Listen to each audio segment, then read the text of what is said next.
Sorry about that. My customer actually fall. So without my high heels, I lose 3 inches. I hope you can still see me. Okay. So now you have seen the dance from the Mongolia.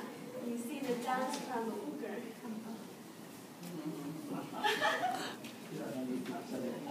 So they can hear you. Oh, okay, sorry. Okay.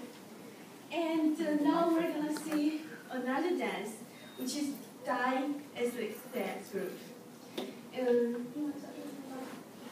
Well, I just say something about the Dai people because I lived in China for 5 years. That's where I met my wife. And you know, really the most beautiful place that I visited in China is where the Dai people live. It's in the province called Yunnan, which is close to Thailand and Vietnam, Laos, Southeast Asia countries.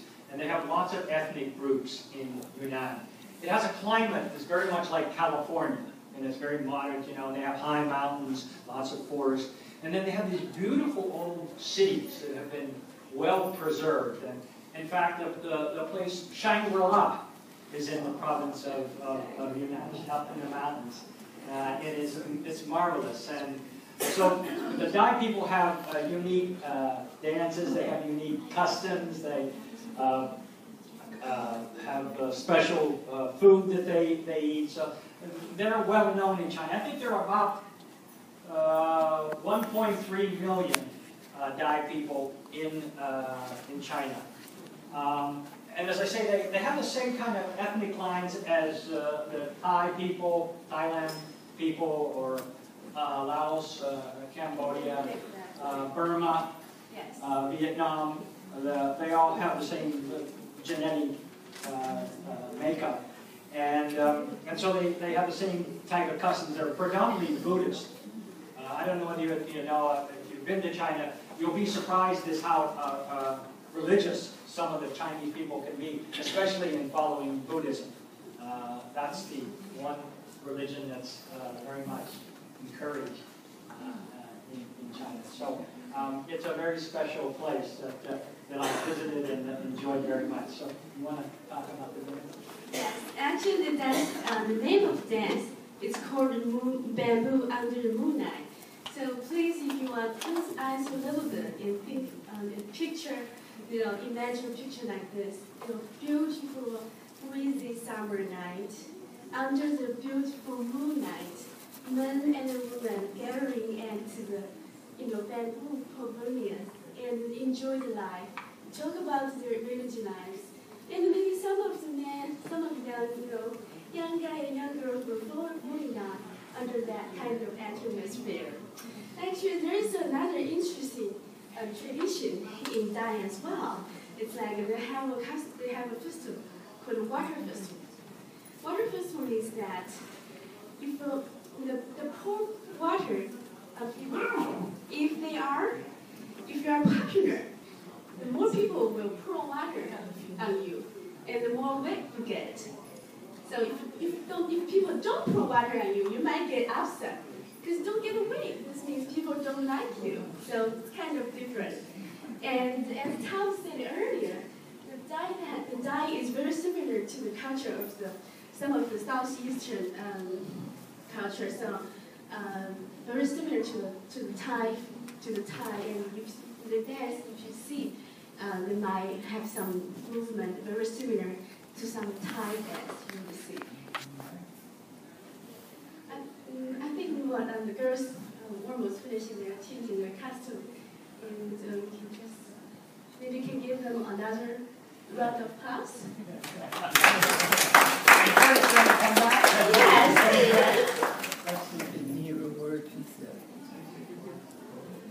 Anyone have any questions about the group or general questions about China that I might be able to answer? Yes, ma'am. Is there a lot of benchmark between the Thai people and the Chinese people? Well, there's one big problem in China. There are not enough women for the men. It really is a unique problem for a variety of reasons. I think there's some, but not too much. The cultures actually between the Han people, which are the majority population in China. They represent about, I think, 70–75% of the population. That they have different customs, different interests, lifestyle than some of the minorities. So there hasn't always been a lot of marriage between the different minority groups. Okay. Okay, very good. Let's start.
The influence, I don't know, if any of you have been to Thailand, you see the hand movements and the softness. That's very much what you would find if you visited a Thai performance. Yeah, exactly. So especially if there's a lot of, for the Dai or Thai dance, there's a lot of contrast of your body. Like you have twisted yourself a little bit, like this, like that way. So you see a lot of reaction, not only in the Dai dance, also in the Thai Laos, because that's kind of their cultural heritage in that way. But I think we're going to introduce a very different dance. And I need to give the ladies a few minutes to change into their last costume and their last dance performance today.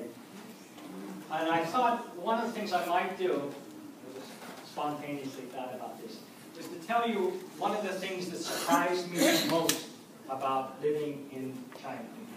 And that is how well older people are treated. You know, I was actually stunned by how much reverence is paid to older people, how much respect, how much care and love. And, you know, things are changing rapidly in China. So there's some bad things about to change, and I might mention that in a moment. But I want to first start with the good things. You know, children are really taught to take care of their parents. And this is an obligation that the children feel in a very powerful way. Now, most of the young ladies in this group were born at a time, actually before they introduced the one-child policy. So many of them have brothers and sisters. But their first obligation, I can tell you this through my relationship with my wife, is to take care of their parents. And, you know, it was not uncommon for these young ladies here who have been successful professionally to do as their first show of real love and respect once they had a job was to buy their parents an apartment. Okay? And this is something that is very common, that the children would go out and buy the parents an apartment and then stay connected with the parents. Now, they didn't have, in China, when I was there, just now they're starting to have facilities like you're living in now. But in the past, the children always took in the parents, and they lived for years as a family, often in very crowded conditions. And that's improving quite rapidly over time. The apartments have gotten a lot larger, the families have gotten smaller, so there's more space. But one of the things that also impressed me about life in China is how well utilized the public parks are. People just go out to the parks and they sit and they socialize. They play mahjong or checkers, they drink tea, they do exercise, they dance, they sing. I mean, sometimes in Beijing, you would go to a park on a Sunday afternoon, and there would be hundreds, if not thousands of people gathered in the park singing songs together. You know, and they had these revolutionary songs of Mao Zedong, and then they had the ethnic songs, and people just knew them. They would pass out song sheets if they didn't know, and everyone would sing together. And it's remarkable. You could just see how much joy they got from these very simple acts. You know, it wasn't well organized. It wasn't like, you know, someone was putting this all together. There were a few community organizers that would take responsibility for passing out the song sheets. But by and large, this was done by the people themselves in an effort to entertain themselves and to socialize. And so that was one of the phenomenally good things that I saw about China. One of the changes that's occurring today is that with the rapid economic development, sometimes the children who live in the villages are going off to work in the factories, and they're leaving behind their children for the grandparents to take care of. And these grandparents are not young. They're 70, 80 years old. Life expectancy is quite good, by and large, in China. And so this is a burden that often the grandparents have to take on, I suppose, with mixed emotions. On the one hand, it's good to have children in your home, make you feel younger and happier. But also, there are a lot of responsibilities in raising a child. Yes? Does China still have a one-child policy? They do. They're now considering changing it because the population growth has declined so dramatically. And you know, with education, generally, men and women are having fewer children. And so this has become an issue for the government. They're giving up the one child? Yes, they are. How about the boys? Well, I think that's changing too. This kind of talent. Okay, you look at the young women in China, how successful they've been. And actually, the word is that they're much better at taking care of their parents than the boys. And so I think China is having a real rethink about the way they dealt with baby girls. So anyway, I think I have to introduce this song. Kind of got carried away here. This is a rather unique dance that they're going to do. It is a belly dance. This is not Chinese. This is more Indian or Turkish. And the reason that the girls wanted to do this song is they have been invited to international events, like up on the National Mall. They were invited there last year to perform. And then at the World Bank, they have these annual performances. And so they wanted to introduce a little diversity into their dance performances. And so now you're going to see an Indian belly dance to conclude today's performance. Okay?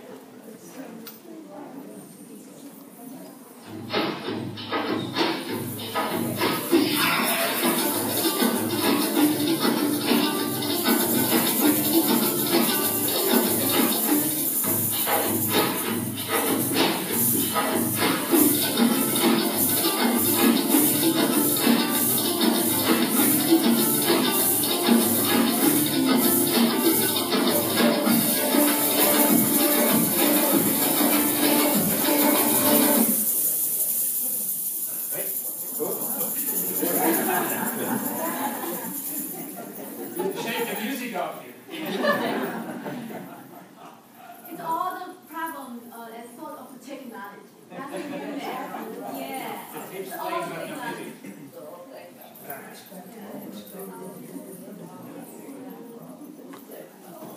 Yeah, technology always gives us this kind of power.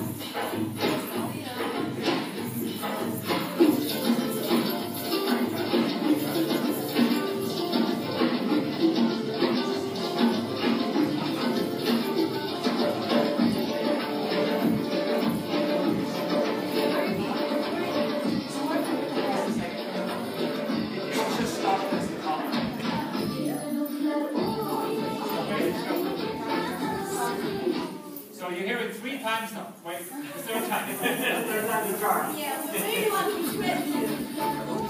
Okay, let's try this again. Sorry about this.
to thank Amy for taking the initiative to invite the group to dance. They've had a great time joining it. I want to thank Jürgen and Anise for all the support.